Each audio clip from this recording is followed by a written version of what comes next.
가세 내 주의 찬란한 성에 찬송하며 올라가세.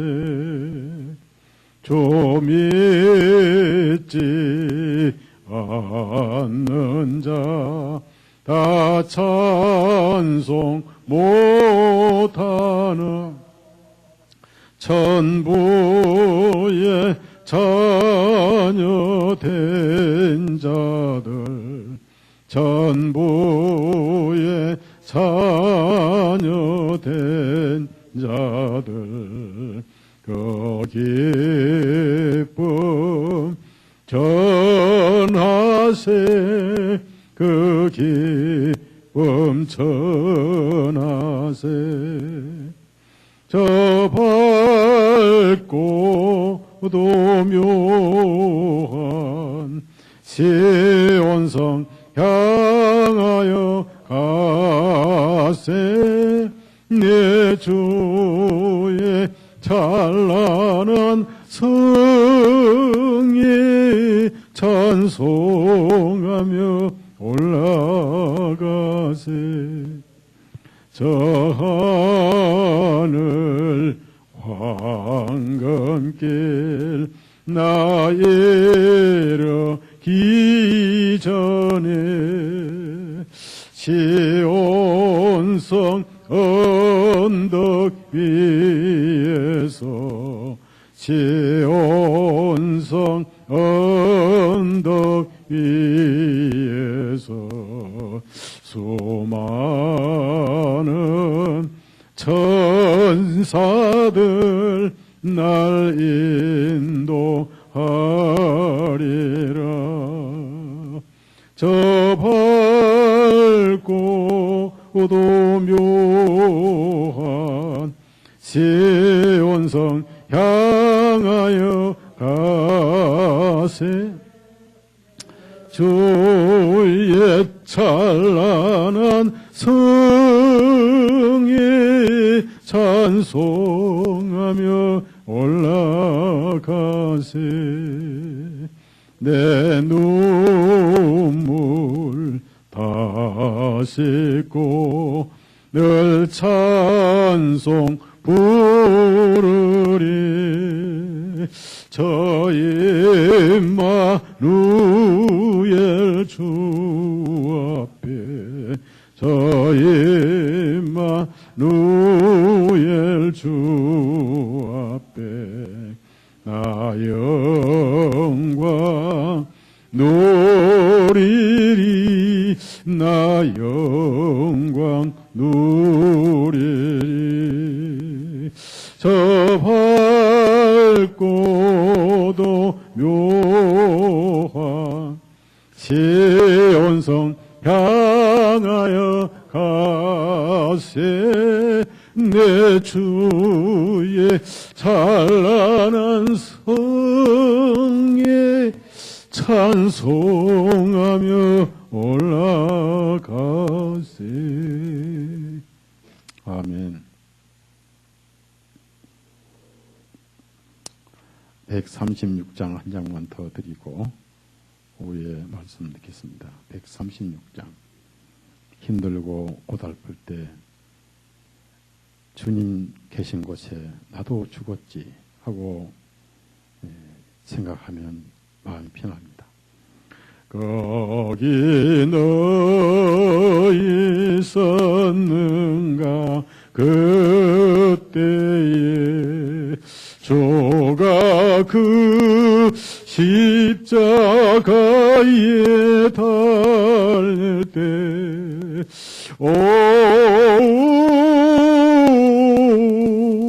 때로 그 일로 나는 떨려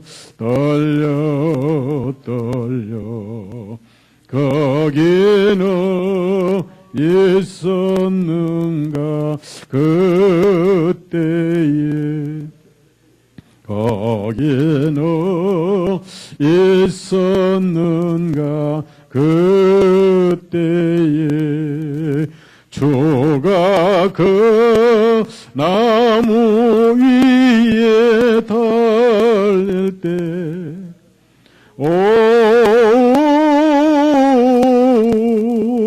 때로 그 일로 나는 떨려 거기는 있었는가 그때에 거기는 있었는가 그때에 해가 그 밝은 빛을 잃을 때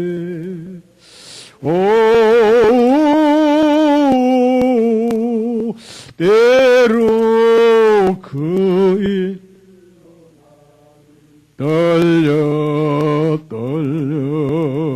떨려 거기는 있었는가 그때에 거기는 있었는가 그때에 주를 그 무덤 속에 닐 때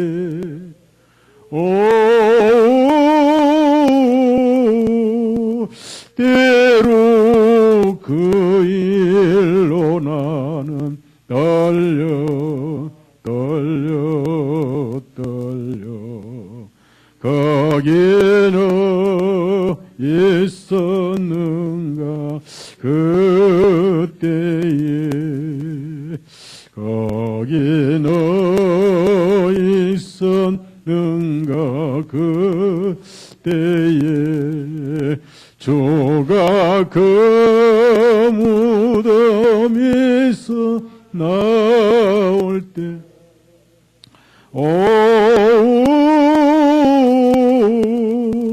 때로 일로 주께 영광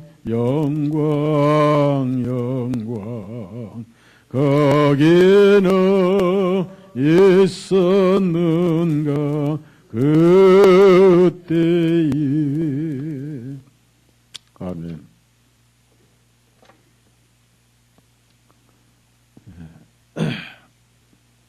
성경 고린도 전서 10장 고린도전서 10장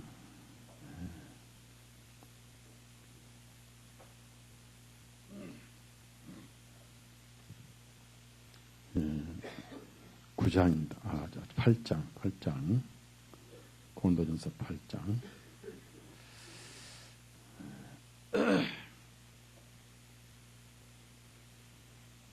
7절에서 13절까지 제가 한 절 읽고 여러분이 한 절씩 읽으시기 바랍니다. 그러나 사람마다 이 지식을 가진 것이 아니니 이는 어떤 사람들은 지금까지 우상을 의식하여 우상에게 바쳤던 것으로 여기고 그것을 먹기 때문에 그들의 약한 양심이 더러워졌느니라.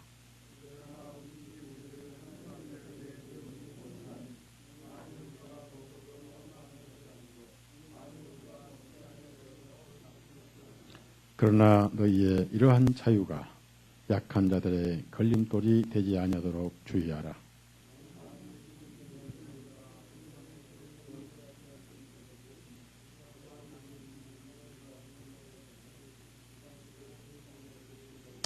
그러면 내 지식으로 그 약한 형제가 멸망하리니 그를 위하여 그리스도께서 죽지 아니하셨느냐.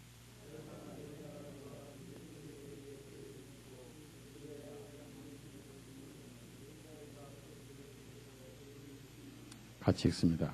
그러므로 만일 음식에 네 형제를 실족시킨다면 세상에 서 있는 한 나는 고기를 먹지 아니하여서 내 형제를 실족하게 하지 아니하리라.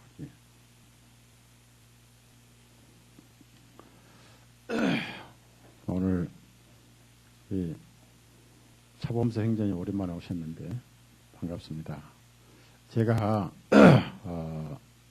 차범수 행정님 그 아들을 낳았는데, 예, 제가 미국 와서 왔을 때 정행재님이 그 손주를 데리고 목회실에 왔었어요. 하도 복스럽게 생겨서 제가 안고 그 제 핸드폰으로 사진을 찍었습니다. 그런데 이제 그 사진을 보는 사람마다 저보고 아들이냐 손주냐 물어봐요. 그래서 아니 손주가 벌써 있습니까? 그리고 아들이 또 있냐고 징그럽습니다. 그런데 그렇게 동글동글하게 닮았어요.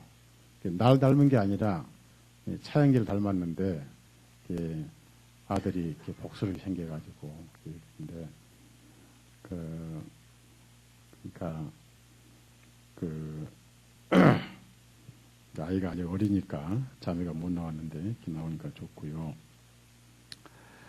오늘 오전에 우리는 분명히 선을 그었습니다. 율법은 원래가 불완전한 율법이었다. 율법은 십계명인데 원래 우리의 율법은 양심이었습니다. 그래서 이제 보통 사람들은 자기가 잘못한 것을 자기 양심이 알잖아요. 그래서 양심이 알면은 스스로 가책을 느끼고 또 다윗처럼 찔림을 받고 그러면서 이제 남 탓하던 남의 허물을 정죄하던 그 판단이라고 그러죠. 그래서 이제 예수님은 하도 그런 판단을 많이 하니까 그냥 과감하게 내 눈에 있는 들보는 왜 보지 못하고 왜 남의 눈에 티끌만 가지고 그러냐 이렇게 책망을 하셨습니다. 그런데 이제 어느 날 내 양심에 걸린 죄를 내가 범했거나 또 그것이 자각했을 때 그때는 내가 심판자 입장에서 죄인 입장으로 바꿔줘요. 죄인 입장으로. 그럼 남을 판단하다가 내가 가책을 느끼고 하나님 앞에 자복하게 되고 또 회개하게 되고 이렇게 해서 죄인 입장으로 내가 바꿔주는 겁니다. 그런데 자기 잘못을 자신이 모르고 있을 때는 이제 그걸 우리가 일반적으로 해상에서 한 말이 뭐죠? 전혀 부끄럼도 없이 거짓말할 때 입에 침도 안 바르고 안 바르고 거짓말한다. 또 얼굴에 철판 깔았다 이런 말 합니다. 그러면은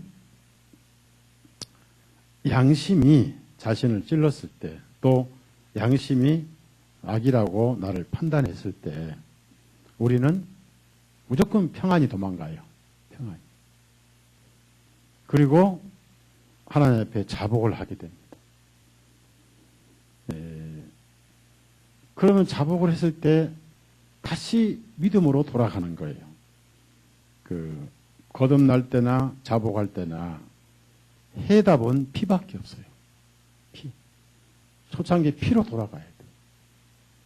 피만이 모든 죄를 해결하는 거예요.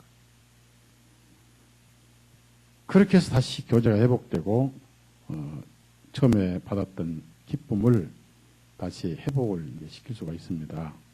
근데 이제 이게 있어요. 기계도 자주 쓰면은 다 닮아가지고 오늘날 기계가 쓸모없는 고물이 되잖아요. 양심은 아주 민감하게 서서 다른 건 감정에는 관여를 안 합니다. 슬픔과 기쁨에는 관여를 안 해요. 양심은. 안 됐다 이런 것도 아니에요. 다만 내가 악이냐 선만 판단해 줍니다. 감정에는 관여를 하지 않습니다. 그러니까 내가 한 행위가 악이냐 선이냐 이것만 끊임없이 판단을 해요. 그런데 이제 우리 아까 낮에 말씀드렸죠. 낮에 우리 인간에게 세 가지가 있다고 그랬어요. 첫째가 뭐죠? 첫째가 낮에 참석 안 하신 분들 뭐라고 그랬죠? 참석 안 했으니까 모르지. 예? 죄를 좋아하는 본성 또 자유의지 또 양심. 맞아요. 양심. 딱 세 가지입니다. 그러면은 우리는 본능적으로 죄를 짓고 싶어요. 로마서 7장에 나옵니다. 내가 원치 않는 것은 행하고 오히려 원하는 것은 하지 않는도다 했단 말이에요. 근데 그 본성의 결정은 누가 하느냐? 자, 제가 이제 보십시다. 이 물을 마시고 싶다. 근데 지금 목이 말라요. 목이 마르는데 목이 마를 때는 목이 마르다. 물이 있었으면 좋다 하고 필요에 생각은 합니다. 그러니까 이제 그냥 목이 마르긴 하지만은 물이 없으니까 있으면 좋겠다고 생각은 하되 그 물을 마실 결정은 안 해요. 없으니까. 근데 어느 날 가게를 지나다가 물이 하나 있어. 그럼 이제 살 돈도 없어요.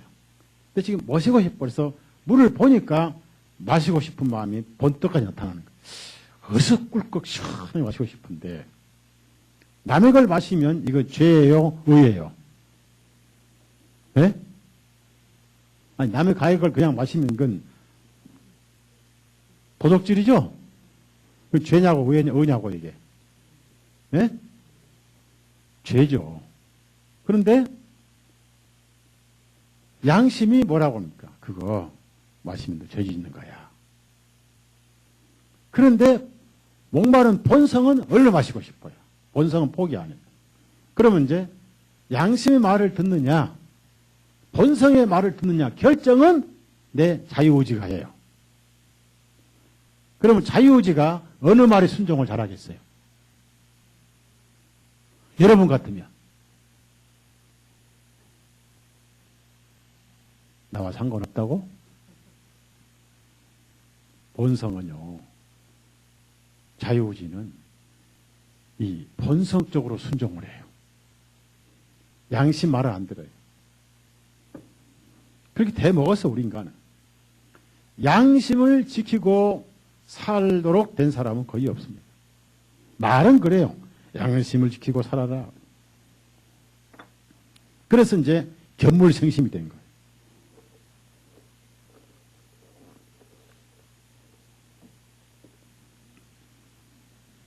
그래, 결정은 내가 하는데 꼭 결정은 본능적으로 따라갑니다. 그래서 욕심이 잉태한 즉, 욕심이 잉태한 즉, 본성이 잉태한 즉, 죄를 짓고 그 죄가 장성하면 사망을 낳느니라. 그런데 양심은 반대예요. 그런데 내 본능 또 내 자유의지는 양심 쪽을 선택하지 않습니다. 그럼 얼마나 좋겠어요. 그러면 대한민국이 정직한 나라가 되잖아요. 공무원들도 뇌물도 안 먹을 것이고 사기도 안 칠 것이고, 네? 고춧가루에다가 톱밥을 안 섞을 것이고.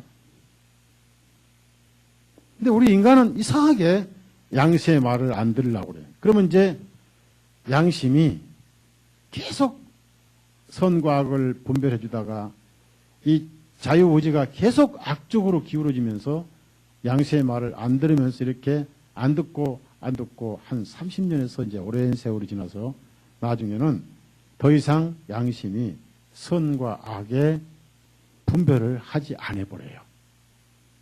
이걸 무슨 맞은 양심이라고? 화인 맞은 양심입니다. 디모데 후서 찾아보세요. 디모데 후서. 무섭습니다. 거기까지 가면 무서워요. 디모데 전서 4장.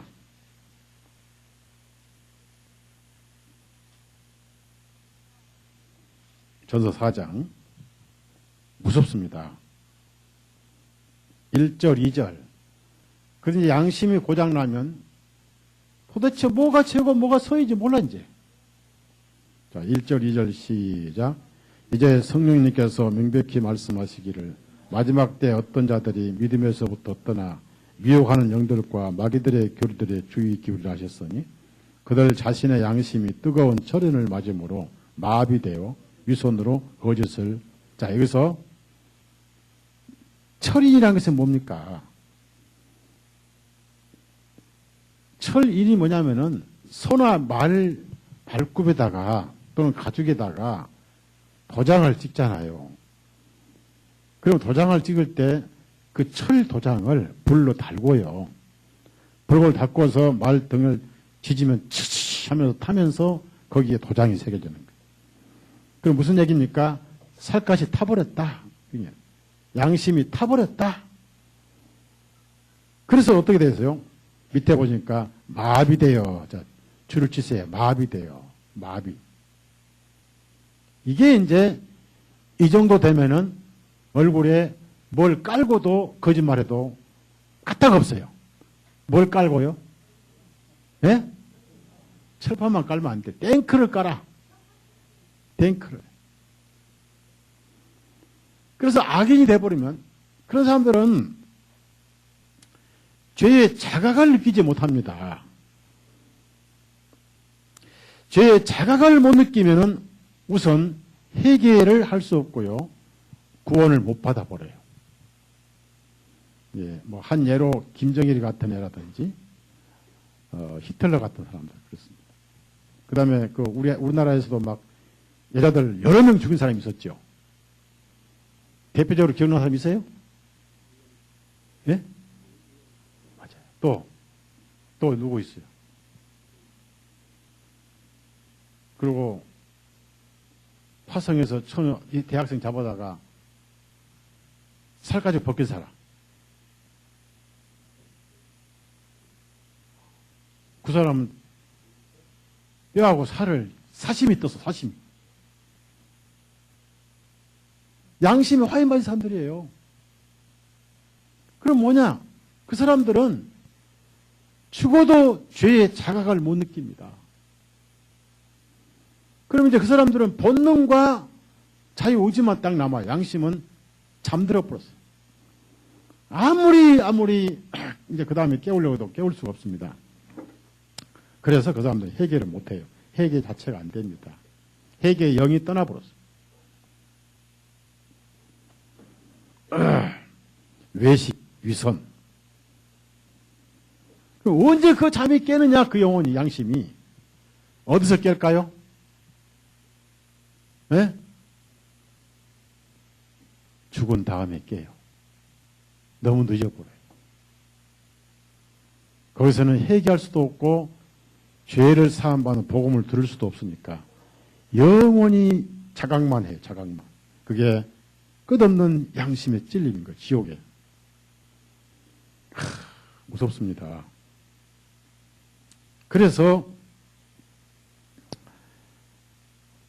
우리는 거듭나기 전이나 거듭난 후에도 항상 양심에 걸리면 그게 순응해서 아멘하고 기꺼이 양심의 정죄를 받되 지옥은 안 가잖아요. 하나님 앞에 정죄는 없으니까. 그래서 가책을 느끼되 회개하고 돌이키고 그리고 그 정죄는 그리스도 안에서 끝났으니까 죄는 시인하되 정죄는 끝났으니까 다시 주님의 보혈로 돌아가며 의지하고 그 보혈을 붙들면 나중에 양심이 회복이 되고 교제가 회복이 됩니다.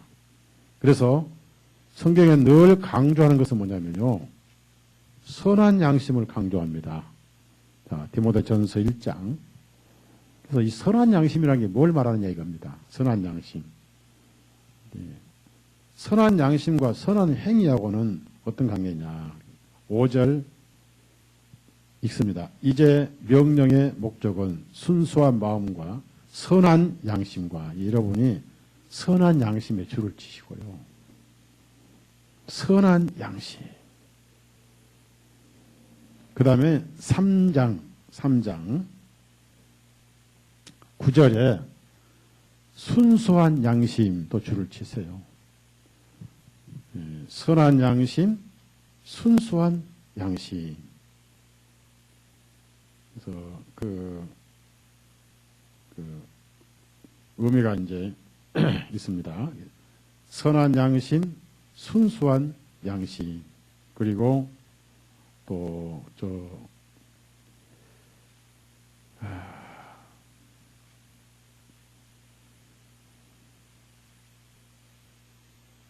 히브리서 13장 18절, 히브리서 13장 18절 보면요, 거기도 선한 양심이 있습니다. 선한 양심.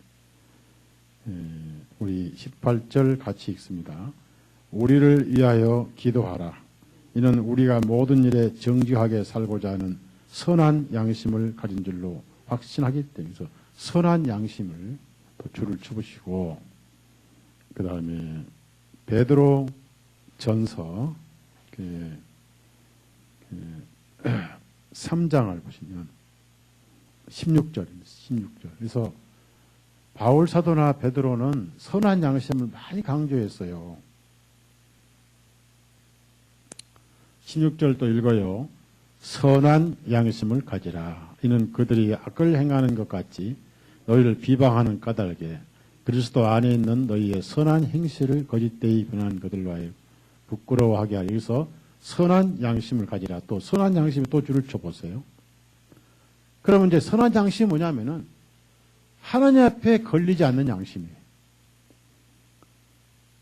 하나님 앞에 걸리지 않는 양심을 선한 양심이다. 걸리지 않는 행위가 아니라 걸리지 않는 양심인 거예요. 걸리지 않는 행위는 없어요. 다 걸리는 행위를 살아왔으니까. 그게 노아방주 사건 가지고 그럽니다.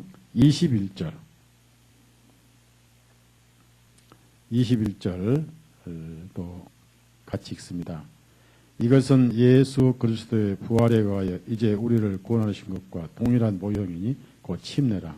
육체의 더러움을 제거함이 아니요 오직 선한 양심이 하나님을 향하여 응답하는 것이다. 응답은 교제입니다. 교제. 자, 그러면 이제 선한 양심이 어떻게 선한 양심이 유지되고 어떻게 선한 양심이 되는가? 그걸 우리가 생각해 봐야 돼요. 자, 그러면 이제 선한 양심 반대로 무슨 양심입니까? 악한 양심이 있어요. 악한 양심이 뭔가 봅시다. 어제 말씀 읽었는데 악한 양심은 히브리서 10장 22절이 있습니다. 자, 22절 읽습니다. 우리가 마음의 뿌림을 받아 악한 양심으로부터 벗어날 것, 거기만 합시다. 악한 양심. 그럼 이제 악한 양심이 뭐냐 이겁니다. 그거는 늘 걸리는데 누구 앞에서 걸리냐면은 하나님 앞에서 걸리는 거예요. 그 하나님 앞에 걸리면 하나님 앞에 갈 수 있어요, 없어요? 그러면은 우리 자신을 돌아볼 때 하나님 앞에 걸리는 일이 한두 가지예요. 셀 수도 없어요. 예? 솔직히 셀 수도 없습니다. 엄청나게 많이 걸려요. 그럼 이제 최초에 하나만 걸려도 찾아오시는 하나님을 등지고, 아이고, 하나님 오셨습니까? 숭고스럽게 저를 찾아오셨습니까? 아이, 가만히 계시죠. 제가 찾아뵐 건데요. 하고 달려가서 그분 품에 안게 할 성은 아자고 이름은 담자요. 누구? 아담. 하나님께 찾아오시니까 달려가서요 36개를 났어요. 예? 그러고 어디로 숨었어요? 예? 그러면 거기가 아마존인가요? 그 당시는 다 열대우림이었거든요. 숨었어요. 그러면 아담은 양심에 걸리는 죄가 몇 개길래 숨었겠어요? 하나. 맞습니다. 그러면 우리는 몇 개나 걸릴까요? 자, 머리카락 다 만져봐요. 만져봐요. 따라서 이렇게 많이.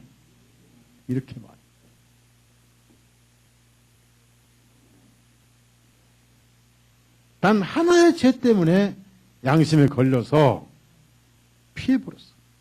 숯불 속에 숨었습니다.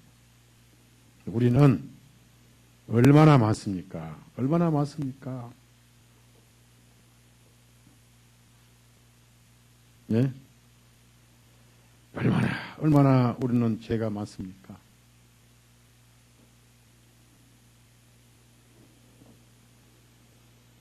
시편 40편을 찾아봅시다.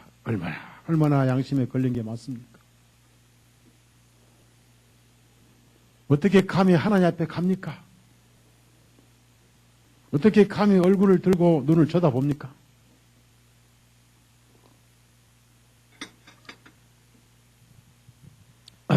참 이게 아름다운 복음입니다.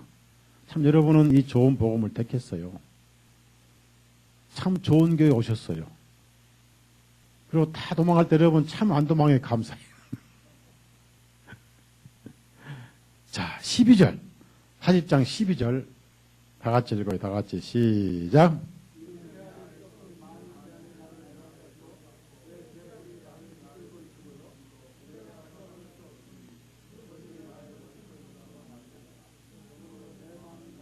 보세요.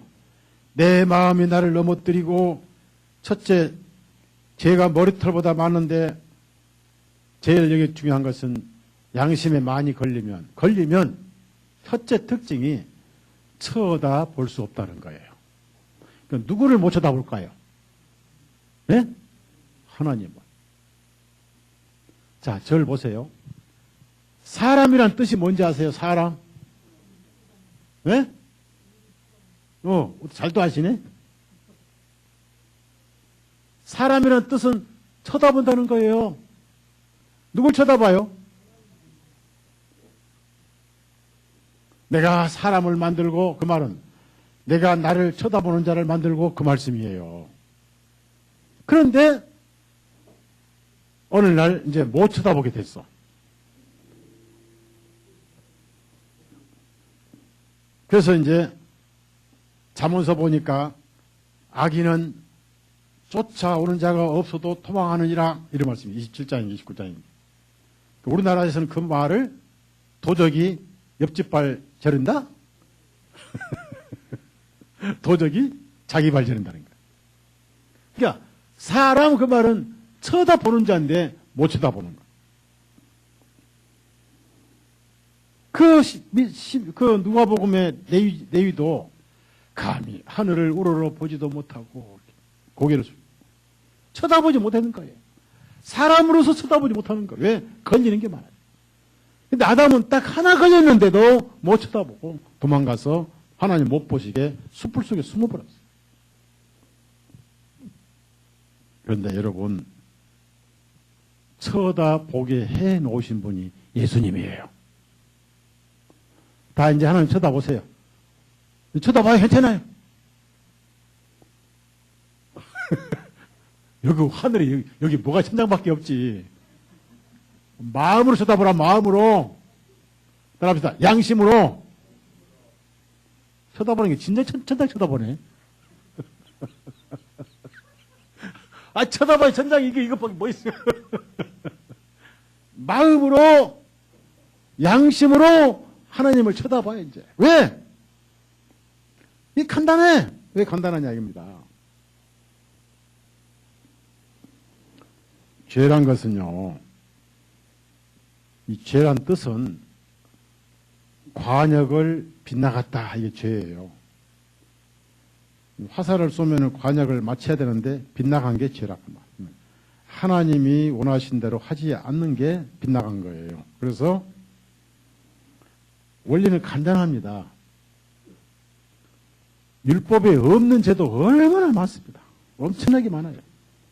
613가지 죄 말고 지금 우리 사회에 매일매일 벌어지는 죄가 있습니다. 성경 어디에도 그런 죄는 없어요. 그런데 양심에 걸린 거예요. 자, 성경에 없는 죄 아는 대로 한번 해봅시다. 우선 제일 우리가 매일 짓는 죄 있습니다. 속도 위반죄. 그 출애굽기 어디 있어요? 여기 어디 있습니까? 그 다음에 또 교통죄만 가지고도 해봐요. 또 신호 위반죄. 뭐 교통 하나만 가지고도 성경에 없는 죄가 얼마나 많습니까? 이거 양심에 걸립니다. 그 다음에 스마트폰 가지고 또 얼마나 해킹죄, 카피죄, 보이스 피싱죄 얼마나 많습니까? 한두 가지가 아닌 거예요. 그런데 죄는 죄다. 왜? 양심율법에 걸리니까. 그러면 죄는 수만 가지인데 아무리 죄가 수만 가지라도 벌은 딱 한 가지예요. 벌이 뭐죠? 네? 벌이 뭐냐고. 죄가 만 가지인데 벌은 하나인데 그 하나가 뭐냐고요? 사망이지. 그거 생각하는데 왜 이렇게 오래 걸려요? 로마서 6장 63절 그거요 답이. 찾아봐요. 로마서 6장 63절. 간단해. 네? 죄는 만 가지인데 벌은 딱 하나입니다. 죽는 겁니다. 그럼 뭐냐? 율법은 죽이는 것이고 양심도 죽이는 거예요. 그런데 내가 죽으면은 직접 죽으면은 직접 실제적으로 죽으면 예수님을 모르고 죽어버리면 살았을 때 양심이 하나님과 화해하지 못한 상태로 죽었으니까 고개를 내린 채로 죽어. 즉 쳐다보지 못한 채로 죽어서 그대로 죽은 다음에도 쳐다보지 못하고 지옥을 가버려요. 근데 죽은 다음에는 전도자가 없어요. 놀랍게도 땅에서만 전도자가 있어요. 그러니까 땅에서 쳐다보게 된 다음에 죽어야죠. 그러면 여러분 가족 중에 아직 쳐다보지 못한 상태, 내려다보는 상태에 죽으면 돼요, 안 돼요? 어떻게든지 붙잡아서 못 죽게 해야지요. 민개를 꽂든지 산소통을 꽂든지 괴를 데리고 오든지.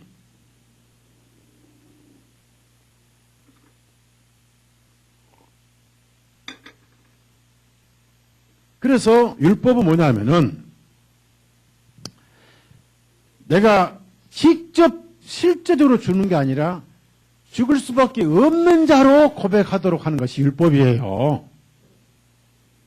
그러다가 이제 복음을 들을 때 그래서 나도 모르는 그분께서 나는 모르지만 그분이 나를 아시고 내 대신 죽으셨구나라고 믿어지는 거예요. 그분이 누구예요? 그게 복음인 거예요. 그게 율법이고. 그래서 율법의 목적은 뭐냐면 죽게 하는 거예요. 즉 죽을 놈으로 인정하라 그 말이에요. 실제 죽어버리면 지옥 가니까 죽을 놈으로 인정해서 대신 죽으신 예수님을 알게 하라는 것이 율법이었다. 그게 양심의 역할이었다는 겁니다. 자, 갈라디아 3장 가져보세요. 갈라디아 3장.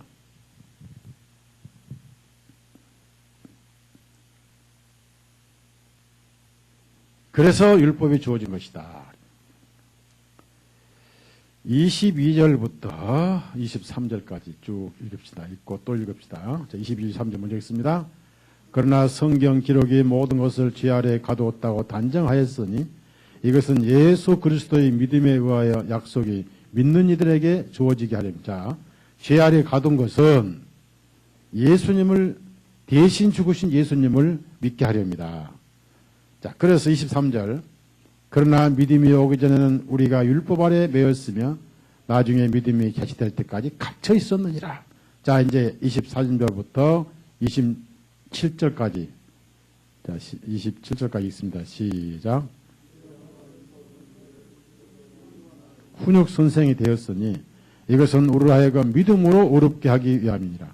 그러나 믿음이 온 후로는 우리는 더 이상 훈육 선생을 잊지 아니하나니 이는 너희가 그리스도 예수님을 믿음으로 다 하나님의 자녀가 되었기 때문이요. 너희 많은 이들 곧 그리스도 안으로 침례를 받은 자는 다 그리스도로 옷 입었기 때문이니. 그래서 내가 죽을 수밖에 없는 죄인이구나라고 시인하고 죽어야 될 사람으로 자백하도록 하는 것이 율법의 역할입니다. 그러기 전에는 어떤 복음을 들어도 깨달아지지가 않아요. 그래서 전도하기 어려운 거예요. 너 말이야 구원받아야 돼. 너 그대로 죽으면 지옥이야. 너 죄 많아. 그럼 아니 내가 응? 나쁜지는 알긴 알죠. 내가 뭐 좋은 사람은 아니야. 그런데 내가 그렇게 지옥 갈 만큼 나쁜 사람이야? 보편적으로 인정해요 안 해요? 안 합니다. 완전히 지옥 갈 수밖에 없는 죽은 죄인으로 인정이 된 다음에 이제 죽을 필요 없다. 이제 너는 의가 없고 죄밖에 없는데 그래서 하나님의 사랑이 발동을 해서 내 의 대신 하나님께서 고장난 내 의를 대신 주셨다. 이제 쉽게 얘기하면은 너 다 썩어서 문드러진 콩팥을 두 개 따 떼놓고 어느 대학생이 싱싱한 콩팥을 선물로 주었느니라 그거예요. 로마서 3장 봅시다. 로마서 3장.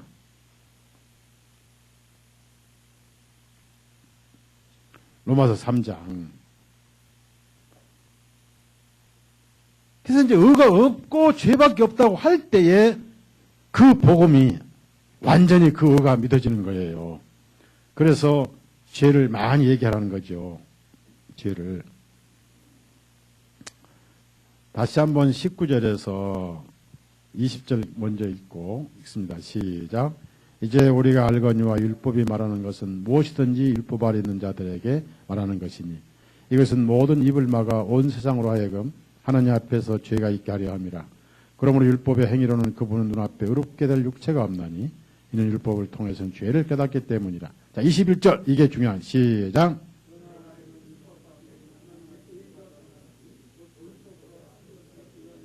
보십시오. 이제 내 의가 아니라 하나님의 의잖아요. 이 의가 비로소 믿어지는 거예요. 그래서 복음은 아무나 못 깨닫는다. 죽어야 깨닫는다. 그래서 율법은 죽게 하는 것이다. 내가 죽을 사람으로 인정하게 하는 것이다. 그게 죽게 하는 율법이라는 의미가 있는 겁니다. 자, 그러면은 이제 양심에 걸리는 죄는 무조건 죽는 것인데 그런데 양심이 걸림이 왜 두려움습니까? 죽을까 봐서. 이미 양심의 죄는 걸리고 있겠다. 남는 것은 이제 죽음만 남았어. 죽은 다음에 또 심판 있잖아요.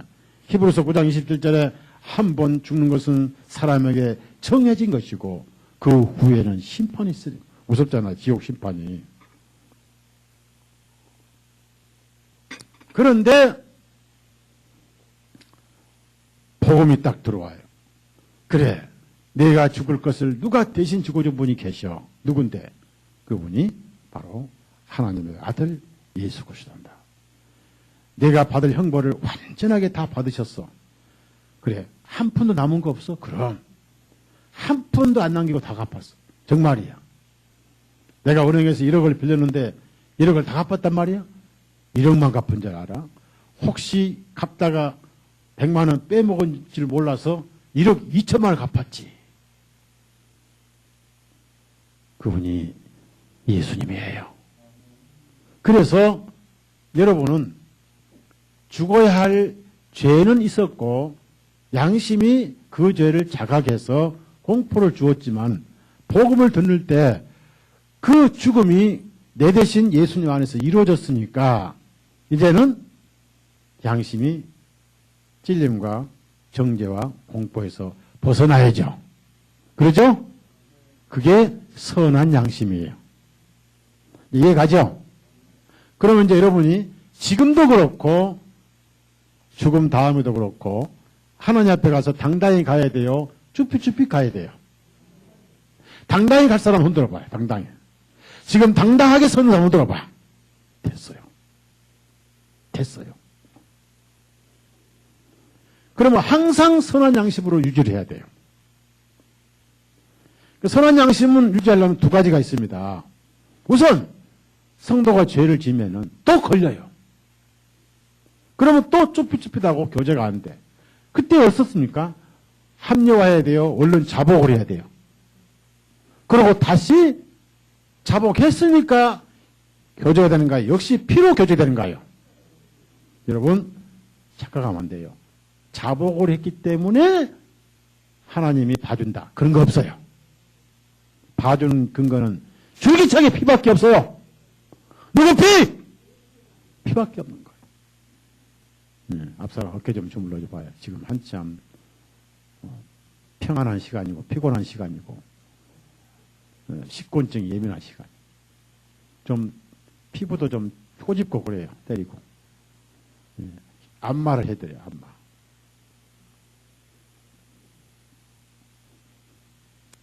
그래서 고린도전서 8장을 보십시오. 8장을 보시면은 이 얘기가 그 얘기예요. 그 얘기인데 10장에도 비슷한 말이 나옵니다. 말씀이 나오는데요. 거기 10장 봅시다. 10장 27절 28절 왜 양심 얘기가 나오는가 그거입니다. 27절 28절 같이 읽어요. 시작. 만일 믿지 않는 자들 중에 누가 너희 잔치에 초대하여 너희가 가고자 하거든 너희 앞에 차려놓은 것은 무엇이든지 양심을 위하여 묻지 말고 먹으라. 그러나 만일 어떤 사람이 너희에게 말하기를 이것은 우상에게 희생물로 바쳐졌던 것이라 하면 그것을 알려준 그 사람과 양심을 위하여 먹지 말라. 이는 땅과 거기에 충만한 것이 주님의 것이니라. 자, 그러면 이 무슨 말이냐면은 저를 보세요. 이게 이제 어느 불신자가 제사상에 차려놓은 예물입니다. 근데 소청을 받았어요. 나는 볼 때 우상은 아무것도 아니니까. 우상 아무것도 아니거든요. 없어. 우상은 없는 거예요. 사람이 만든 겁니다. 고린도전서 8장 4절 보세요. 우상 아무것도 아니에요. 그러니까 여러분 절에 가서 중이 볼 때 뺨 때리면 잡혀가잖아요. 중이 안 볼 때 붙여 뺨 때려도 괜찮아요. 그건 나무떼기예요. 저는 실제 어릴 때 뺨 때렸어요. 동중 여기 백인자님 청관산 아시죠? 예? 그 청관산 가서 뺨 때렸다니까. 석가, 작은 석가지, 새끼 석가. 쫙 앉아있는 석기 석가. 다 때렸어. 근데 전혀 화를 안 내, 이놈들이. 왜? 나무떼기니까. 기분 석가지, 나무떼기. 자, 8장 4절. 자, 시작. 그러므로 우상들에게 희생물로 바쳤던 것들을 먹는 일에 관하여 우리가 아는 것은 우상은 세상에서 아무것도 아니며 오직 한 분 하나님 외에는 다른 이가 우상은 세상에서 아무것도 아니며 그렇습니다. 그런데 이 불신자는 우상을 믿고 제사를 드렸어요. 그 예물입니다. 귀신이 먹었던 예물인 거예요. 그런데 나는 이제 가서 우상인지 뭐 아무것도 없는 걸로 알고 보니까 뭐 떡이 있네? 그리고 가자마자 그냥 떡을 먹는데 물어보고 먹으면 안 돼. 그냥 무조건 먹어버려야 돼. 그러고 빨리 먹어 치워야 돼. 또 먹다가 말을 하면 또 째하니까. 무슨 얘기인지 아세요? 내가 볼 때는 이게 우상 예물이에요? 그냥 떡이에요? 그럼 떡은 먹어야죠. 그러면 여러분, 저는 옛날 복음을 찾을 때 삼각산 헤맬 때 그 바위 밑에서 무당이 방금 구슬하고 왔는데 무당이 수박 반쪽을 딱 잘라가지고 빨간 수박을 반쪽을 가지고 촛불 같은 거 다 놔두고 이제 다 꺼졌고 놔두고 갔어요. 한참 목이 마르니까 얼씨구나 무슨 수박이 나고 제가 잘라서 다 입으로 먹어버렸어요. 그러면 제가 볼 때 수박입니까? 아닙니까? 이게 수박이죠. 근데 무당이 볼 때는 산신령이 바친 거죠. 저는 수박이에요. 하나님 주신 수박이다. 전혀 안 걸려. 그렇죠? 그런데 만약에 무당이 봤더라면 산신령 제사에 바친 음식을 제가 먹었죠? 그러니까 무당의 양심이 이게 거리낌이 되는 거예요. 제가 이것을 먹으면 이 사람은 저분 큰일 났네. 저 산신령에 바친 제사 예물을 먹어치우네 하고 마음에 걸려, 양심에 걸려. 나는 안 걸려. 왜? 수박이요, 예물이요. 이게 떡이요, 예물이요. 그러니까 여러분이요, 누가 공장이나 회사에 준공식 제사 될 때 돼지 머리 있잖아요. 물어보지 말고 잘라 먹어버려. 떡도 그냥 먹어버려. 그런데 상대방이 알게 하고 나서 내가 먹을 때 나는 안 걸리지만은 그 사람 양심에 걸려요. 우상 제물을 먹네 하고 걸려요. 그래서 그 약한 양심이 더러워지니까 그 약한 양심을 생각하면은 안 먹는 게 낫지 않느냐까지 안 먹어도 되지 않느냐는 게 이제 8장이고 10장에서는 내가 말한 양심은 네 게 아니고 그 사람 양심이다라고 그 얘기 나온 거예요. 예. 그래서 그 사람 양심을 걸리지 않게 하려면 안 먹는 게 좋지 않느냐. 왜냐하면은 나는 먹어도 괜찮아. 그냥 떡이지 예물이 아니거든. 그 얘기죠. 다시 고린도전서 10장 29절 보세요. 29절. 29절. 자, 시작. 내가 말하는 양심은 내 자신의 것이 아니니라. 다른 사람의 양심이니 어찌하여 나의 자유가 다른 사람의 양심으로 말미암아 판단받겠느냐. 나는 자유롭다 그 말이에요. 그 다른 사람 양심이 걸리니까 내가 먹는 것 때문에 그 사람 양심이 걸리지 않게 먹지 말라 그런 얘기지. 그러니까 얘기를 안 할 때는 먹어도 괜찮고 또 없을 때 먹어도 괜찮아요. 아셨죠?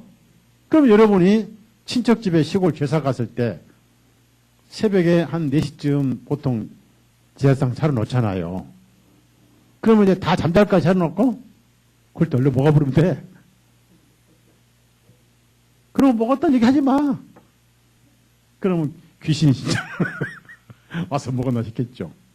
무슨 얘기냐면은 양심은 항상 하나님 앞에 걸리지 말아야 된다. 늘 선한 양심을 유지해야 된다 이겁니다. 중요한 거예요.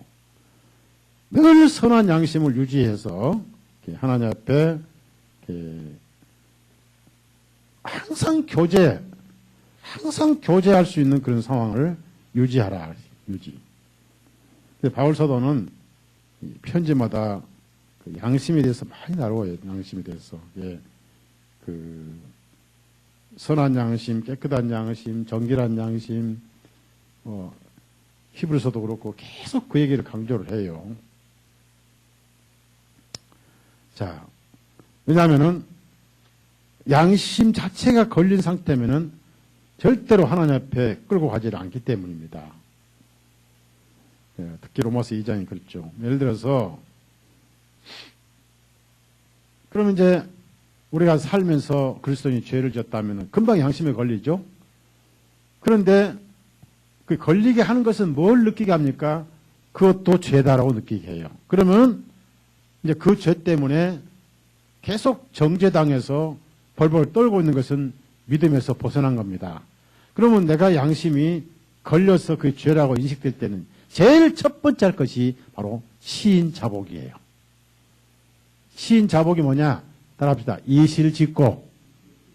그러면 그때 뭐라고 자복을 해야죠? 자복할 때 어떤 마음을 가져야 돼요?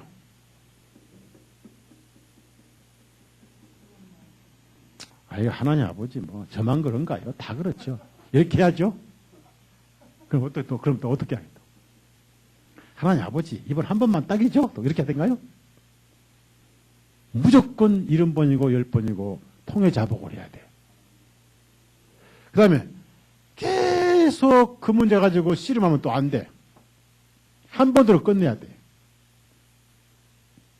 아니, 오늘 아침에 하나님 제가 참 잘못했습니다. 제가 이제 목사로 죄를 지었어요.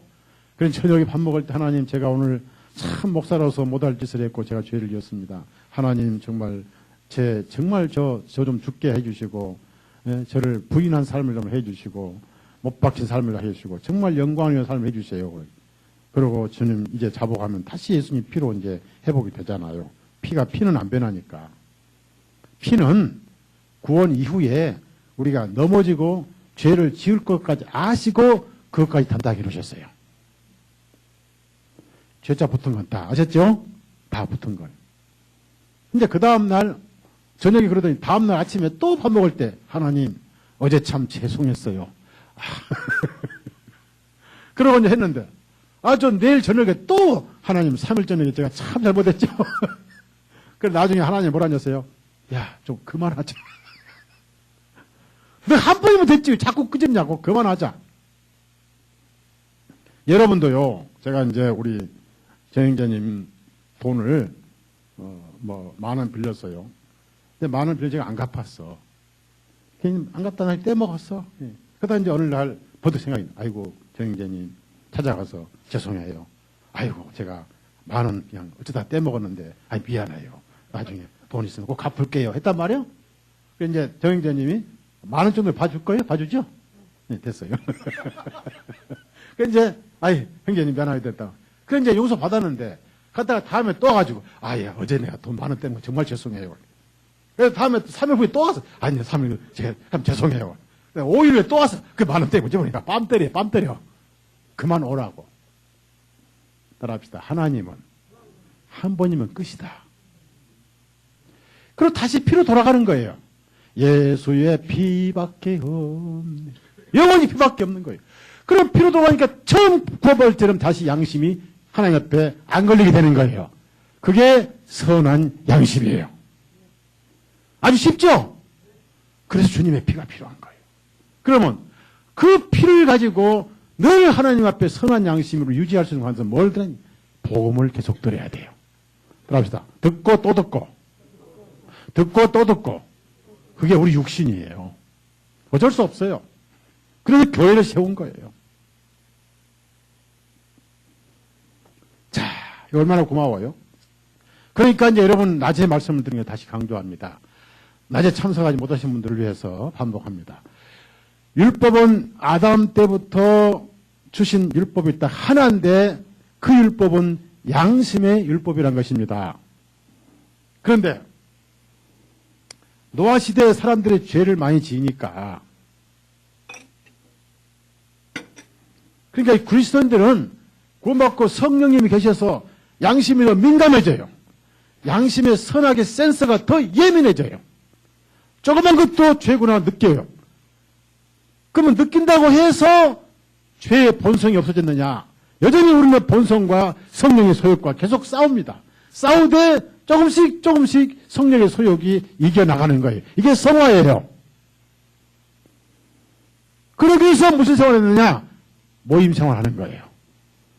오전에 말씀 들은 사람, 오후에 말씀 들은 사람. 그러면 오전에 말씀 들은 사람은 물을 한 바가지만 먹고 하는 거예요. 오후에 말씀 들으면 물을 바켓으로 먹고 하는 거예요. 누가 더 잘 자랍니까? 누가 더 잘 자라요? 바켓으로 먹어야 잘 자라는 거예요. 제가 항상 볼 때 33년을 목회했지만 항상 오전만 들은 사람들이 문제를 일으키더라고. 오후까지 말씀 듣는 사람은 문제 일으키는 사람 많지 않습니다. 그래서 제가 오늘 여러분은 마음 나요. 말씀 문제 안 일으키니까 앞으로.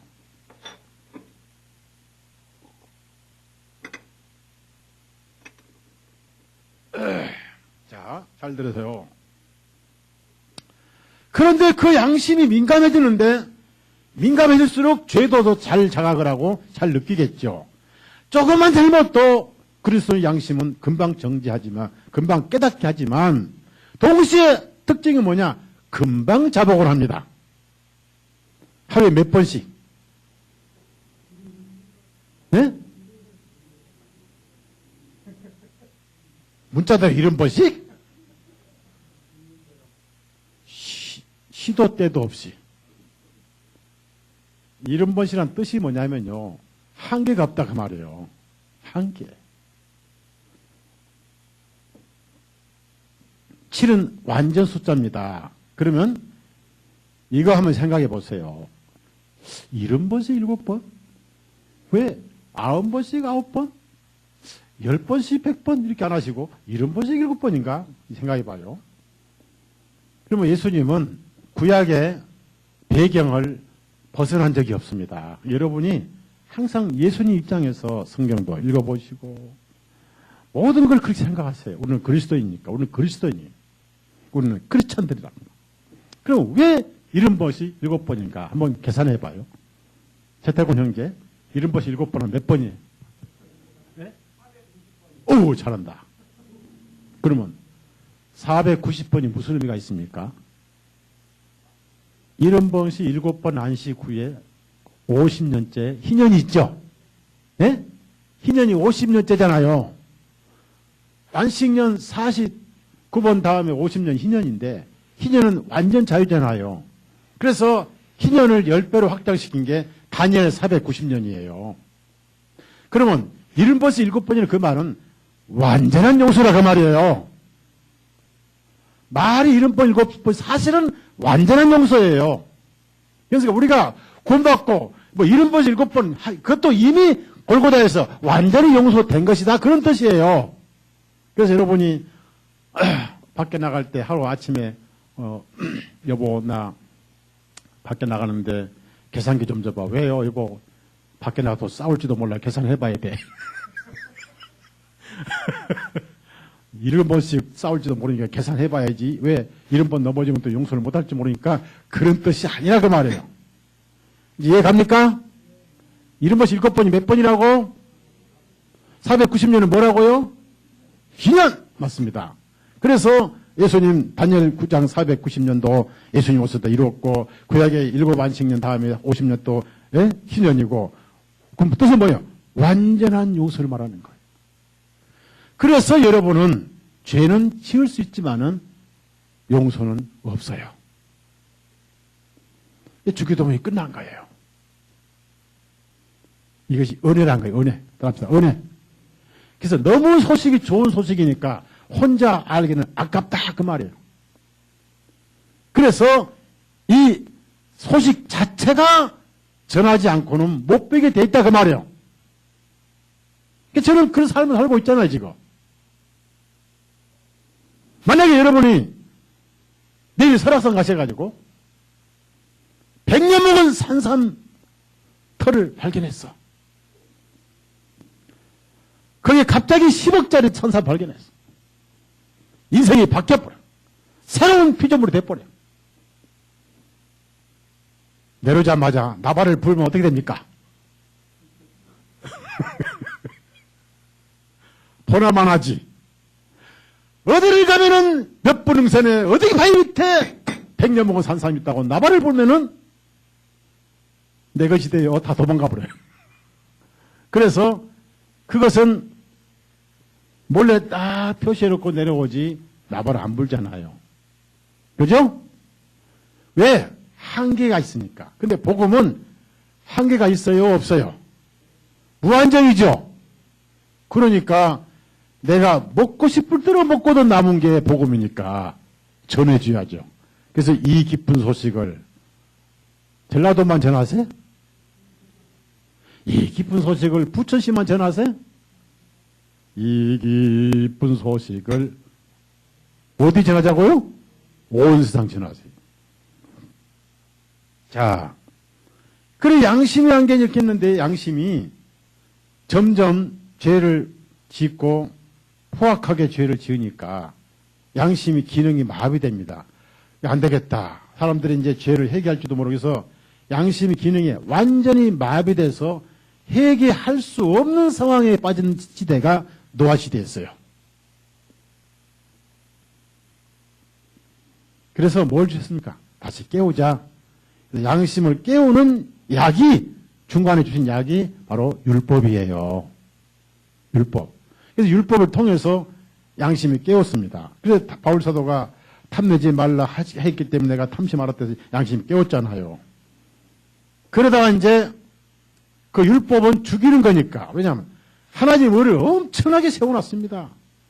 그 앞에 무조건 나는 죄인으로 설 수밖에 없어요. 그게 죽이는 거예요. 죄상은 사망이니까. 그래서 죽는 자로 자백하게 만들어 놓고 나서 그게 침례잖아요. 나서 실제 죽음은 지옥이니까 대신 죽으신 분으로 끌고 가는 게 몽학 선생이었다. 그러니까 어느 날 보니까 그래 내가 죽을 수밖에 없는 게 내 대신 죽을 수 왜? 사랑 때문이야. 그래서 거기서 율법이 완성됐는데 놀랍게도 그 의문의 율법은 참 율법이 아니라고 말해요. 율법은 둘이 아니고 하나입니다. 율법은 하나인데 바로 여러분 양심이에요. 양심은 정죄하고 죽이는 것인데 그 양심의 정죄에 끌려서 내가 얼굴을 숙이고 갈 수가 없었는데 죽음으로 끝나는데 예수님의 복음, 예수님의 피를 보고 그래서 양심의 죽음이 이루어졌고 양심이 율법이 완성됐고 성취됐고 해서 거기서 양심의 정죄로 해방을 받고 하나님을 보아서 부끄러움이 없는 선한 양심이 돼버린 게 구원받은 거예요. 이게 양심이 쉬는 거예요. 그걸 선한 양심이다. 그럼 종교는 뭐냐? 종교는 죄를 안 짓고는 못 살아요. 그러면 죄를 안 짓고는 못 사는데 양심이 걸리니까 어떻게 해결합니까? 죽어서 아무리 해도 안 되고 죽을 수밖에 없는데 대신 죽으신 예수님께 오면 해결되는데 그렇게 안 하고 내가 처리해. 첫째, 양심을 달래. 양심아, 죄진 건 사실이야. 그런데 우리 참 타협하자. 어떻게? 아, 나만 그랬어? 다 그러지 않냐? 타협하지요? 왜 나만 가지고 그래? 한 사람이 누구요? 예? 예, 전도. 그 다음에, 아이고, 이것만 봐줘. 한 번만 그랬으니까. 또 이제, 앞으로 안 하면 되지 않냐? 또 타협하고. 그 다음에, 아이고, 요즘 세상에 이렇게 안 살고 어떻게 살아? 계속 타협해서 하고, 아니면 또 두 번째 뭐예요? 내가 죄를 지은 만큼 뭘 선한 일을 합니다. 그래서 열심히 해요. 그게 로마 카톨릭이에요. 열심히 해서 이제 이만큼 했으니까 지은 죄 갚았겠자고 서로 이제 대처대조표를 마칩니다. 그래서 언론 볼 때는 굉장히 선한 사람은 보이는데 사실은 자기 죄값 갖고 있는 거예요. 그런데 성경에서 죄값 갚을 수 있다 했어요? 없다 했어요? 못 갚아요. 영원히 못 갚아요. 그게 종교예요.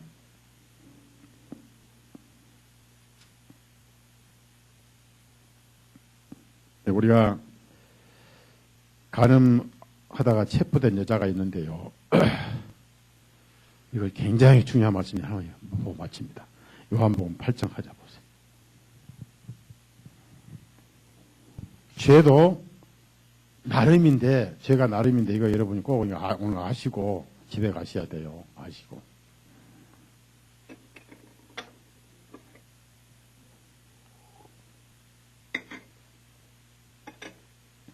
어때? 말씀 참 은혜스럽죠? 오전에 말씀은 어땠어요? 은혜스러웠죠? 대답이 약한가? 자, 여기 마태복음 8장을 보십시다. 사람이 가장 잘 짓고 가장 넘어지기 쉬운 것이 이 죄죠. 10계명에 7계명이고 또 5계명, 6계명, 7계명 다 해당이 돼요. 다 해당이 되는데 3절에서 9절까지 3절에 9절까지 있습니다. 시작. 바리새인들이 간음을 하다가 붙잡힌 한 여자를 주님께 데리고 와서 여자를 가운데 세우고 그들이 주님께 말씀드리기를 선생님, 이 여자가 간음하다가 현장에 붙잡혔나이다. 이제 모세는 율법에 이런 여자를 돌로 치라고 우리에게 명령하셨는데 선생님은 어떻게 말씀하시겠나이까 하니 그들이 이렇게 말하면 주님을 유혹하여 주님을 고소할 구실을 얻고자 합니다. 그러나 예수님께서는 그들의 말을 못 들은 채 하시고 몸을 굽혀 손가락 땅에 쓰시니라. 그들이 주님께서 계속하여 물으니 주님께서 친히 앉아서서 그들에게 말씀하시기를 너희 중에 죄 없는 자가 먼저 이 자에게 돌을 던지라 하시고 다시 몸을 굽히시어 땅 위에 쓰시니 그들이 그 말씀 듣고 자기 양심의 가책을 받아 나이 많은 사람으로부터 시작하여 맨 나중까지 하나씩 자리를 떠나가니 예수님은 홀로 남으시고 그 자는 한가운데 서 있더라. 이게 참 제가 수양회 때마다 설교한 내용이고 그런데요. 죄는 안목의 정욕, 육신의 정욕, 혼의 이생의 자랑 그럽니다. 그러면은 우리에게는 욕심이 여러 가지로 나타납니다. 그래서 생욕이 있고 명예욕이 있고, 근데 사람마다 자라가면서 죄의 양상이 달라져요. 양상. 자, 아이 때는 어머니 젖 가지고 싸움질합니다. 젖을 서로 많이 뺏어 먹으려고. 우리 쌍둥이 키워보니까요, 이게 실제 그래요. 한 놈이 젖 먹으면 그 사이에 한 놈이 삐져 있고, 이 참, 예? 가능하면 여러분 쌍둥이 낳지 마세요. 그런데 뭐 뜻대로 되는가요? 안 되죠? 근데, 그 다음에 이제 애가 크잖아요? 그럼 장난감 가지고 씨름질해. 장난감을 서로 가지려고 싸우고, 서로 좋은 거 가지고 싸움질하고. 그래서 학교 가잖아요? 학용품 서로 좋은 거, 옷 서로 좋은 거, 운동화 서로 좋은 거 쓰려고. 그러다가 대학생이 되면은 엄마 저도 아무리 줘도 귀찮다고 도망가고, 그래서 가지고 쫓아와도 도망가고. 그 다음에 뭐요? 장난감을 줘도 도망가고 발로 쳐버려. 뭐 운동화 옷 그런 게 별로 안 좋아. 찢어진 청바지 하나면 돼. 그러면 죄의 양상이 바꿔진다 그 말. 그러면 대학생이 딱 돼서 23에서 25, 28쯤 되면은 그 큰 눈이 갑자기 이렇게 가늘어져 가지고 그때부터 이성의 눈을 뜹니다. 다리가 쫙 빠져 허리가 자꾸만 여져가지고 그쪽으로 쫙 제가 죄의 양상이 육신의 정욕 좀 달라요. 그 다음에 그렇게 하다가 이제 40대쯤 되면은 돈에 뭐 다 필요 없어. 장난감도 필요 없고 이성도 필요 없고 이제 그저 부를 축적하고 그 다음에 이제 저희 나이쯤 되잖아요. 나이쯤 되면 어떻게 됩니까? 젊은 여자 관심도 없어. 힘들어. 관심도 없어. 관심도 없고 그 다음에 돈도 이제 끝났어. 뭐죠? 저희 나이 되면은 딱 하나에 집착이래. 그게 명예욕이요. 명예욕. 그래가지고 명함에 보면요. 무슨 장이 그렇게 많은지 몰라. 심지어 뭐 동네 반상회장까지 해먹어. 이제 명함에다가 무슨 장 해가지고 무슨 뭐 고엽제 협회 회장에다가 또, 예? 또 개발위원장에다가 또 추진위원장에다가 또 하여튼 그렇게 장자리가 되게 많이 붙어요. 뭐 군대 가면 뭐 별 하나짜리가 뭐죠? 준장이죠. 뭐 준장, 소장, 대장하고. 그 장은 장인데 이제 맨 마지막에는 송장. 명예욕에만 관심이 있는 거라. 그래서 명예에 탐을 하는 거예요. 그래서 상황에 따라서 나이가 들면서 죄는 달라진다는 건데요. 지금 여기는 이성의 생리적인 죄를 지었어요. 근데 웬일인지 남자는 도망가 버리고 없습니다. 근데 한 여자가 잡혀왔어요. 여자는 변명을 하지 않고 있습니다. 그래서 바리새인들이 붙잡아다가 돌로 치기 전에 모세율법을 인용하면서 주님을 곤란하게 하려고 데려왔어요. 그때 예수님이 하신 말씀이 있어요. 죄 없는 자가 먼저 이 여자에게 돌을 던지라. 죄 없는 자 그랬습니다. 그리고 죄는 무슨 죄냐? 무슨 죄는 말씀 안 하셨어요. 무조건 죄 그랬습니다. 하여튼 자기 양심에 걸려서 다 가버렸더라. 자, 무섭습니다. 왜 예수님 앞에 앉아있지 않고 가버렸냐 이겁니다. 자, 예수님 앞에 앉아있을 만큼 쳐다볼 수가 없었다 그 말이에요.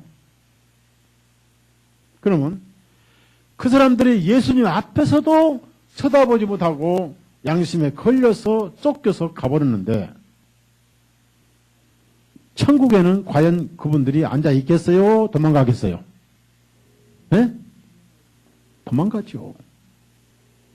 예수님 앞에서 그랬는데도. 인성을 입으신 예수님 앞에서 도망갔는데. 왜? 양심이 걸리니까.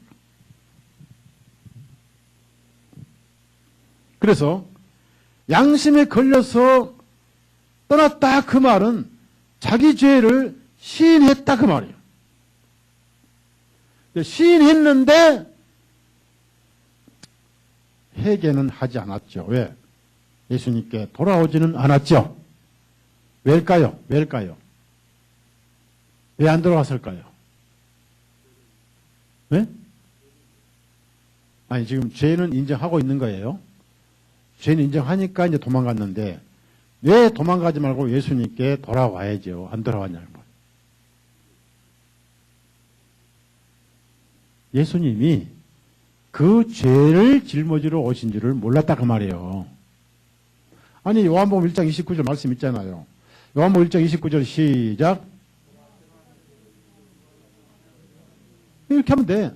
보라, 세상 죄를 지고 가시되 유대인과 바리새인들 죄만 쫙 빼놓고 지고 가셨다.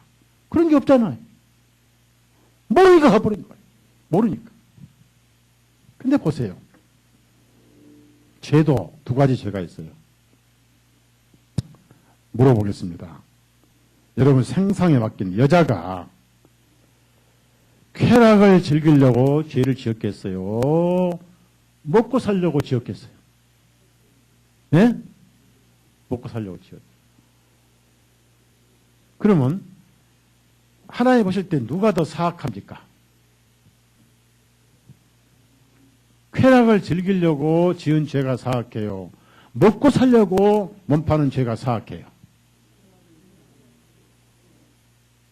제가 읽을 때 옛날에 어떤 글에 교수는 먹고 살려고 지식을 팔고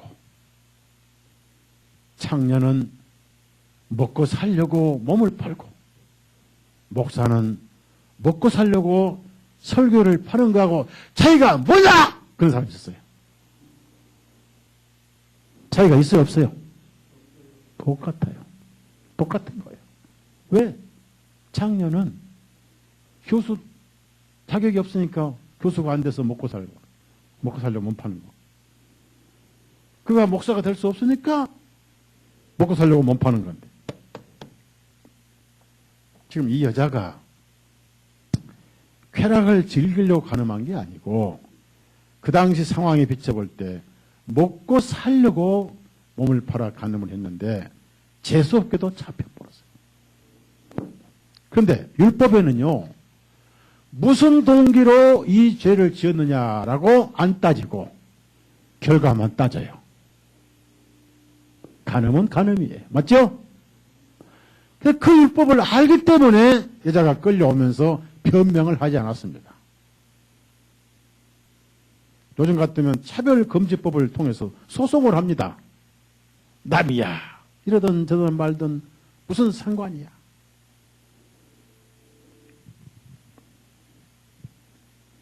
그래서 그는 자기 죄를 시인하고 재판을 받고 있는 중인데 정작 자신을 정죄하는 그 유대인들은 바리새인들은 나중에 다 떠나버렸어요. 그러면 이 여자도 자기 양심의 정죄를 받았겠죠.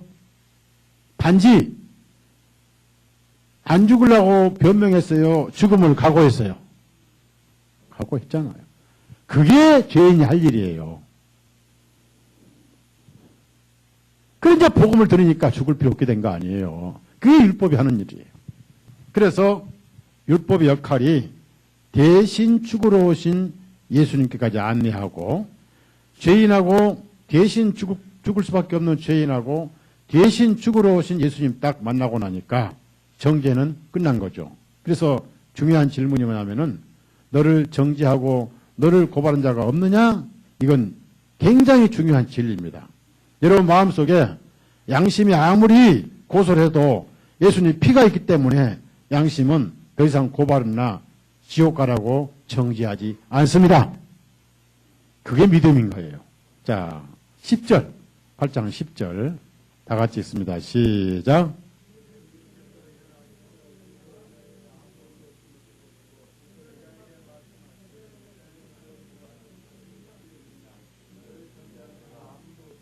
예. 없잖아요. 다 가버렸으니까. 자기 양심도 이제 양심만 정죄하는데 자기 양심으로부터도 정죄를 하지 않도록 예수님이 마지막 말씀하셨고 나중에 또 붙잡혀 죽을 수 있으니까 다시는 죄를 지지 말라. 그리고 너는 이제 살았으니까 하나님께 영광 돌리라. 그런 말씀이 있습니다. 11절. 11절 시작.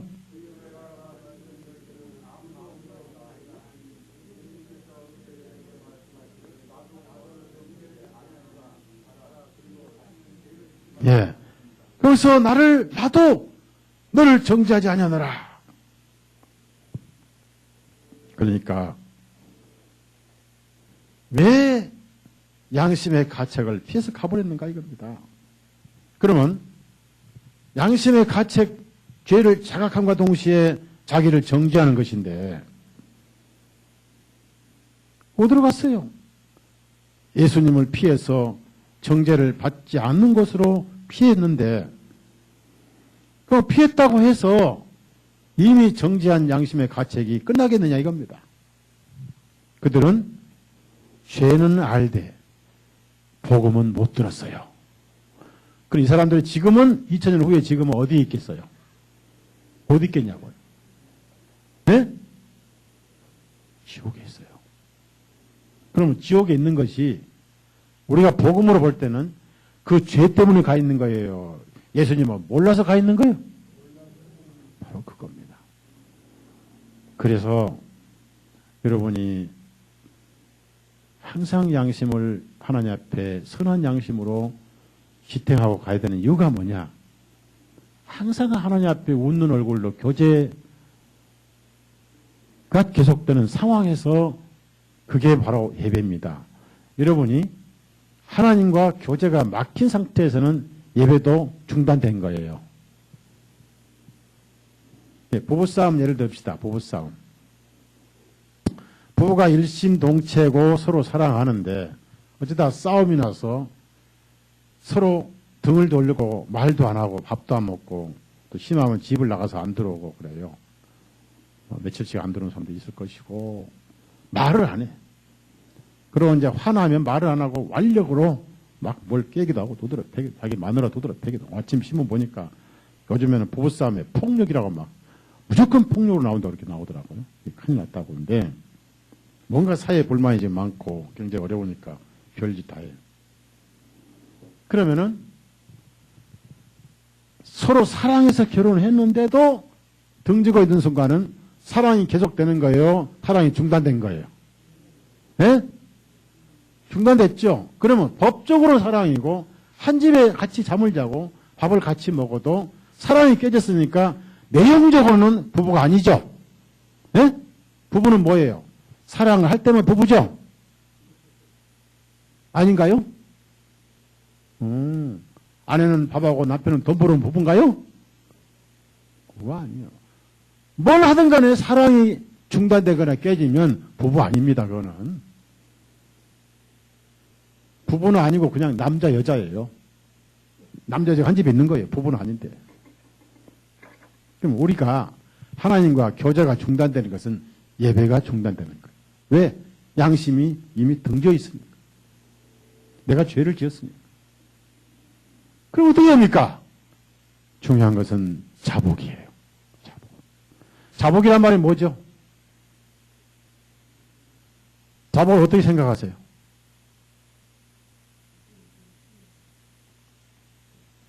제가 그 인터넷에 올려놨잖아요. 3가지 질문을 올려놨잖아요. 올려놨는데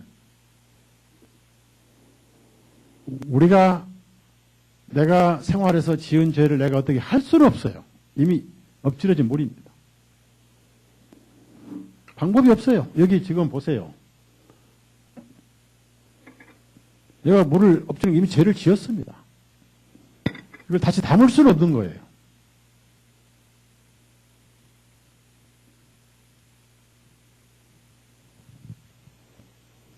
후회하면 뭐합니까?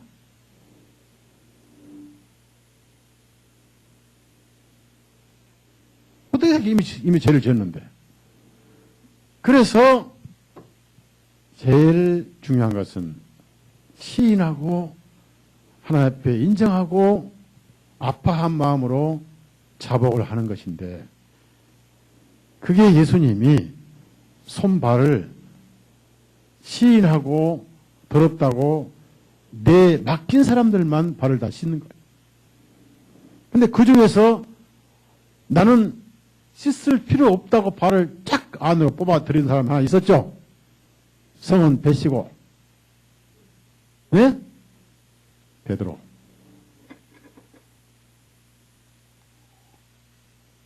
했더니 내가 너를 씻기지 못하면 너는 나와 상관이 없다. 내 목이 없다. 그러니까. 욕심 많은 베드로가 둘째 가라면 서러우니까. 안 그래도 주님 부활하시면 이스라엘 회복 때 자기가 뭔가 국방장관이나 해볼 건데 남들이 다 해먹고 혼자 쫓겨날 거니 그게 못 봐주겠다 싶어서 아이고 그러면 주님 발 아니라 손도 머리까지 감아 언제 머리까지 감아 바쁜데 발만 씻기도 힘든데 그때 주님 하신 말씀 있죠. 유명한 말씀 있잖아요. 이미란 말이 나와. 이미 뭐요? 씻김을 받은 자는. 자, 구약에 대제사장이 처음에 임명식을 받을 때 전신 목욕을 씻김 받습니다. 자기가 해요? 씻음 받아요? 모세가 씻어줘요. 구원은 자기가 죄를 씻어요? 하나님 씻어주세요. 이미 목욕을 한 번 받은 자는 두 번 필요 없다. 두 번, 세 번 구원받을 필요 없다. 발은 씻음 받아. 왜? 발은 땅에 있는 동안은 무더워지 않느냐 이겁니다. 맡기는 거예요. 맡기면은 거기는 피가 아닙니다. 왜? 피를 씻을 수 없으면 피로 어떻게 발 씻습니까? 더 더러워지지.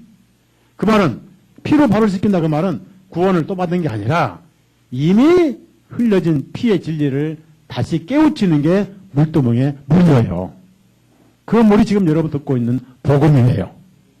이해가죠?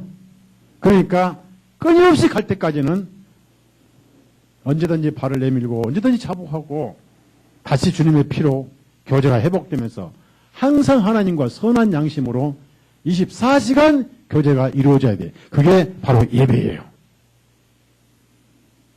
다시 묻습니다. 죄 때문에 끙끙거리고 양심이 등져있는 상태에서 찬송이 하나님께 가요 안 가요? 찬송 아니에요. 그건 탄식입니다. 그러니까 탄송과 찬송을 사람들이 분별을 못해요. 따라합시다. 탄송이 있고 찬송이 있다. 그러면 탄송은 뭐예요? 네? 탄송은 탄식인 거예요. 그건 찬송이 아니에요. 네? 죄 때문에 괴로우니까 그건 찬송이 아닙니다. 이제 그 문제가 해결될 때 탄송에서 찬송으로 바꿔지는 거예요. 그래서 선한 양심은 굉장히 중요하다. 그게 예배고, 그게 교제고, 그게 지속적이고, 어느 날 그 상태로 죽어버리면 그대로 가는 건데, 그렇다고 해서 이제 교제가 회복이 안 된 상태로 죽으면 과연 못 가느냐? 그렇지 않습니다. 죽었을 때는 모든 교제의 단절이 끝나버리고, 영원히 교제되기 때문에. 그러니까 이제 해결책은 뭐냐 이겁니다. 가능하면 죄를 짓지 말아야 되겠죠. 맞죠? 그래야 선한 양심이 지속될 거 아니에요. 맞죠? 늘 쳐다보고. 그런데 그게 가능하냐? 가능하지 못합니다. 그래서 요한일서 2장이 나온 거예요. 자, 요한일서 1장, 2장 1절 다 찾아봐요. 그것만 하고 그만할게. 여러분 눈치 보니까 빨리 끝내달라고 난리네. 요한일서 2장 1절 2절. 저도 피곤하고. 요한일서 2장 1절 2절. 그래서 그 말씀이 나온 거예요. 자, 시작.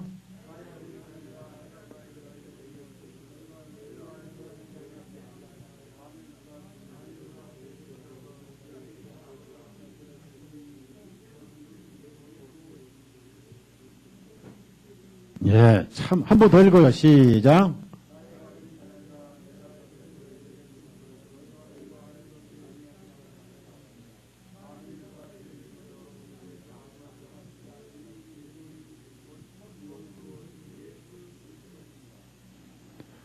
자, 여러분, 그 첫 번째 사도 요한의 소망은 가능하면 나의 자녀들아 죄를 짓지 말라. 이것이 첫 번째 소망입니다. 그럼에도 불구하고 죄를 없이는 영원히 살 수가 없다. 그래서 혹 누가 죄를 짓거든 우리 하나님 앞에 대언자가 계시니 변호사가 계시니 그분은 예수님인데 우리만 위할 뿐이 아니라 온 세상 죄를 위하신다. 그렇죠? 네, 바로 그거예요. 그래서 죄를 가능하면 안 지는 게 좋잖아요. 지어서 자복하는 것보다는. 왜? 그 순간만이라도 교제가 끊어지니까. 안 지어야 되는데 안 질 수는 없다. 그럼 뭐예요? 가능한 안 짓자. 그래서 교회 생활이 필요한 거예요. 아셨죠? 그러니까 오전 오후 말씀 드려야 돼요. 일주일에 까딱 한 번만 드려야 돼요. 대답은 다 100점인데 실천이 잘 안 되더라고.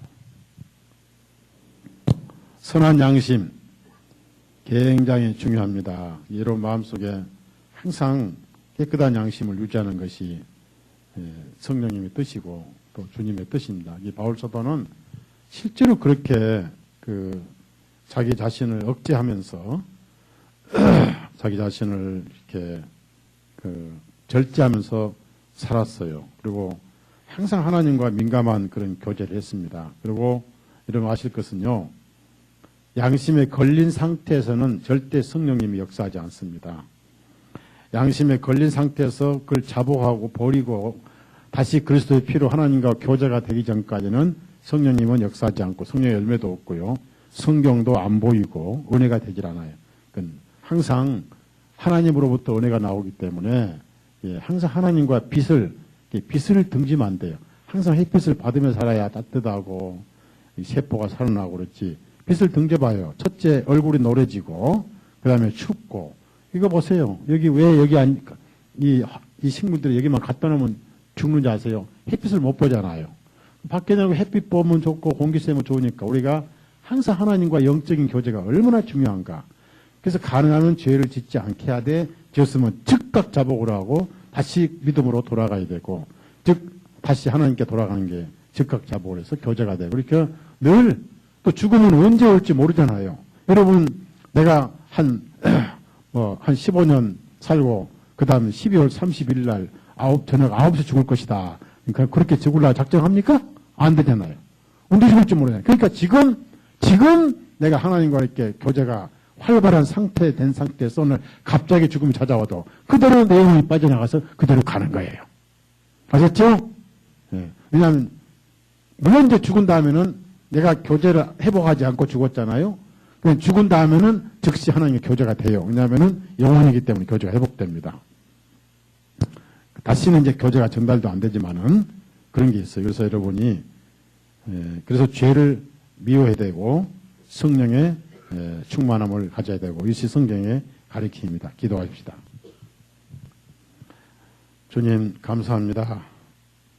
우리가 양심에 걸리는 삶을 살았지만은 그 양심에 걸리는 것은 죽음을 고백하게 하고 죽기 위해서 죄에 걸려서 오나 그 죽음을 담당하신 예수님을 만나 뵙고 거기서 율법이 이루어지고 거기서 정죄도 끝나고 거기서 하나님과의 단절도 종결되고 하나님과의 화목한 교제가 회복되고 걸리지 않은 선한 양심이 되고 하나님을 보고 담당해 달려가는 의의 아들로서 아버지라 부르는 삶을 살다가 그대로 하늘까지 갈 수 있다는 걸 오늘 배웠습니다.